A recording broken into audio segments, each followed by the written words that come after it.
Assalamualaikum warahmatullahi wabarakatuh. Selamat sore teman-teman semuanya. Selamat sore juga Ibu Tunjung sebagai dosen pengampu pada mata kuliah Politik Luar Negeri dan Sejarah Diplomasi Republik Indonesia.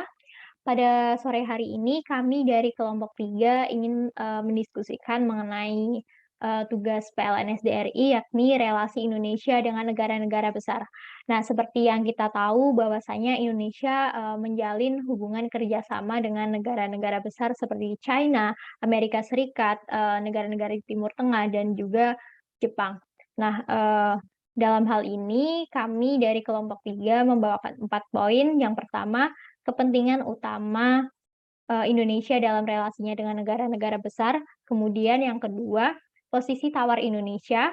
Yang ketiga, strategi diplomasi Indonesia terhadap negara besar. Dan yang terakhir adalah karakteristik umum hubungan Indonesia dengan negara besar.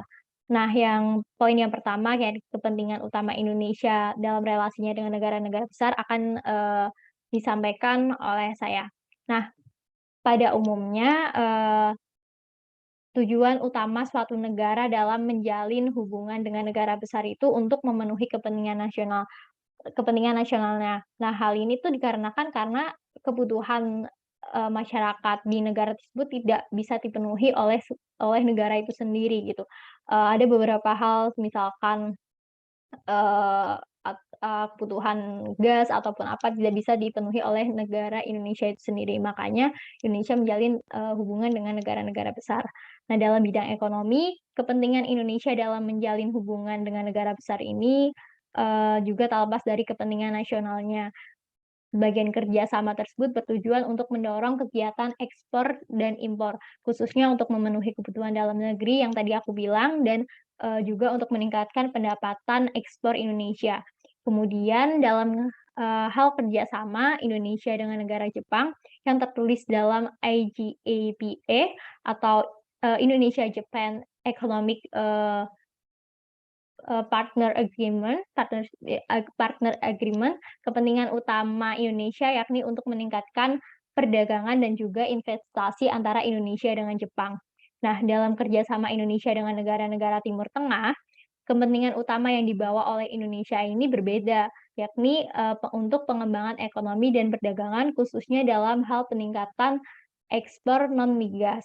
Nah, pada intinya, yang tadi aku bilang itu, kepentingan utama Indonesia dalam relasinya dengan negara besar diharapkan dapat memajukan negara Indonesia dan juga untuk menambah power Indonesia dalam mata internasional. Nah, kemudian tadi aku bilang bahwa pada poin kedua kita akan membahas posisi tawar Indonesia. Mungkin dari teman-teman yang udah searching atau research bisa langsung disampaikan aja. Terima kasih. Untuk posisi tawar Indonesia, sebenarnya posisi tawar Indonesia dalam dunia internasional itu masih belum cukup kuat jika dibandingkan dengan negara-negara besar. Hal ini karena kurangnya kapabilitas nasional baik di bidang ekonomi maupun militer. Contohnya ketika pas itu kan dulu ada kami itu isu terorisme itu yang Global War Against Terrorism yang dibuat sama Amerika gitu buat memerangi terorisme itu. Indonesia kan itu dapat tekanan dari dunia luar buat melawan terorisme, kan. Indonesia juga merupakan salah satu negara yang mayoritas muslim juga kan, jadi ya pasti ya ada lah gitu terorisme di sini dan harus dilawan juga. Terus tapi di satu sisi juga Indonesia itu kan masih memiliki masalah sosial kayak kemiskinan atau mungkin kayak angka pengangguran yang tinggi maupun pendidikan yang kurang baik gitu mungkin. Tapi kalau buat saat ini sih posisi tawar Indonesia itu udah cukup baik ya, terbukti dengan terdaftarnya Indonesia dalam keanggotaan negara G20 serta posisi Indonesia yang saat ini disebut sebagai NIC atau Newly Industrialized Country, serta pertumbuhan ekonomi yang stabil meningkat dan militer yang terus berkuat. Mungkin bisa jadi patokan buat menaikkan posisi tawar Indonesia saat ini. Mungkin seperti itu. Oke. Thank you, Evan, atas penjelasannya. Nah, tadi aku juga bilang kalau poin ketiga kita bahas tentang strategi diplomasi Indonesia terhadap negara besar. Karena kan nggak mungkin kayak Indonesia tanpa diplomasi diperlukan dalam menjalin negara besar. Pasti diplomasi itu merupakan suatu hal yang penting. Nah, mungkin ada teman-teman yang udah research tentang diplomasi ini, bisa langsung disampaikan aja. Oke, aku izin masuk ya. Mungkin aku di sini jelasin bagaimana sih strategi diplomasi yang dilakukan Indonesia terhadap negara besar gitu ya secara umumnya. Dari bacaan yang aku lumayan riset sebelumnya ini, mungkin strategi diplomasi Indonesia itu terhadap negara besar lebih dengan memfokuskan kepada 4 area prioritas ya. Jadi pelaksanaan politik dan hubungan luar negeri senantiasa diarahkan untuk mendukung upaya pemerintah untuk menciptakan kesejahteraan gitu bagi rakyat Indonesia sendiri. Dan 4 area ini salah satunya adalah penguatan diplomasi ekonomi, perlindungan warga negara Indonesia di luar negeri, dan menjaga hubungan baik dengan negara-negara di kawasan sehingga negara dan seluruh rakyat Indonesia dapat tetap menikmati situasi yang damai. Nggak sampai di situ juga, untuk menjaga tatanan dunia, Indonesia juga mengoptimalkan keanggotaan pada berbagai organisasi regional dan multilateral untuk bekerjasama memecahkan berbagai masalah global gitu, lalu mendorong stabilitas dan perdamaian, serta menciptakan norma dan hukum internasional yang lebih adil sehingga perdamaian itu bisa terwujud gitu. Di tengah dinamika global sepanjang periode 2015 sampai 2019 yang ditandai dengan gejolak di sejumlah kawasan, Indonesia juga memprakarsai berbagai resolusi dan dokumen kesepakatan antar negara yang mendorong penghentian kekerasan bersenjata gitu dan penyelesaian konflik secara damai. Mungkin segitu aja sih dari strategi yang aku bisa jelasin. Oke, thank you Willy. Nah, yang terakhir, pastikan setiap negara juga punya karakteristik ya dalam menjalin hubungannya dengan negara lain. Nah, apa sih karakteristik umum hubungan Indonesia dengan yang dijalin dengan negara besar ini? Mungkin Wibi mau menyampaikan, silakan.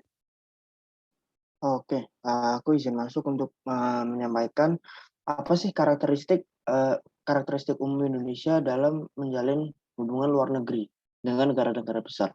Nah, karakteristik Indonesia dalam menjalin hubungan luar negeri yakni dengan menerapkan prinsip bebas dan aktif. Bebas yang berarti Indonesia menjalin hubungan dengan negara manapun sesuai kepentingan, tidak memihak, tetapi melihat dari keuntungan bersama. Sementara aktif berarti terus berkontribusi dalam memperjuangkan perdamaian dan keadilan sosial di dunia. Prinsip tersebut membuat Indonesia memiliki banyak mitra karena Indonesia bertindak sebagai bridge builder atau pembangun jembatan. Indonesia berusaha untuk menjembatani perbedaan bagi kepentingan bersama. Contohnya adalah kerjasama Indonesia dengan Jerman yang tidak hanya sebatas ekonomi, melainkan juga pendidikan, dikarenakan Indonesia memandang Jerman sebagai negara yang mempunyai sistem pendidikan yang bagus, sehingga sering menjadi tempat tujuan pendidikan bagi mahasiswa Indonesia. Karakteristik lainnya yakni dengan menjalin kerjasama di bidang yang sama dengan negara tersebut, seperti perekonomian dan juga pembangunan nasional. Kerjasama ini biasanya dijalin dengan didasari oleh agreement atau kesepakatan yang sebelumnya sudah disepakati oleh kedua negara untuk saling bekerja sama. Nah, hubungan yang dijalin Indonesia ini tidak lain adalah untuk mengembangkan dalam negeri dan juga melebarkan sayapnya dalam hubungan luar negeri agar dapat atensi dan kepercayaan oleh dunia internasional. Nah, seperti yang kita ketahui tadi, kehidupan politik suatu negara sebenarnya tidak akan pernah lepas dari kehidupan sosial dengan negara lain dalam suatu kawasan, bahkan dengan sisi terluar negara tersebut. Itu aja sih yang bisa aku sampaikan tentang karakteristik umum Indonesia. Terima kasih. Oke, thank you Wibi, thank you juga teman-teman. Nah, mungkin aku bakal sedikit nge-review atau ngerangkum lagi tadi tentang apa yang udah kita diskusikan, yakni mengenai kepentingan utama, bahwasanya ya pada intinya kepentingan utama Indonesia itu dengan relasinya, kepentingan utama yang dibawa oleh Indonesia untuk menjalin relasi dengan negara-negara besar itu diharapkan untuk memajukan negara Indonesia dan juga menambah power Indonesia dalam mata internasional. Kemudian terkait dengan posisi tawar Indonesia, saat ini posisi tawar Indonesia sudah dikatakan lebih membaik daripada sebelumnya, dibuktikan dengan bergabungnya Indonesia dalam G20, kemudian dalam Indonesia juga sudah disebut sebagai negara yang NIC atau newly industrial country, dan terkait dengan strategi diplomasi Indonesia strategi Indonesia terhadap negara besar memfokuskan pada 4 area prioritas diplomasi. Kemudian yang terakhir, karakteristik umum hubungan Indonesia dengan negara besar. Indonesia membawa prinsip bebas dan aktif, yang di mana bebas berarti bebas menjalin hubungan dengan negara manapun, tidak memihak, tetapi melihat keuntungan yang didapat, sementara aktif yang berarti terus berkontribusi dalam memperjuangkan perdamaian dan keadilan sosial di dunia. Nah, mungkin itu yang bisa kita masukin ke dalam PPT setelah kita diskusi hari ini. Terima kasih teman-teman atas waktunya dan terima kasih. Maaf juga kalau ada salah kata dari aku. Thank you teman-teman semua. Oke, thank you. Thank you. Terima kasih.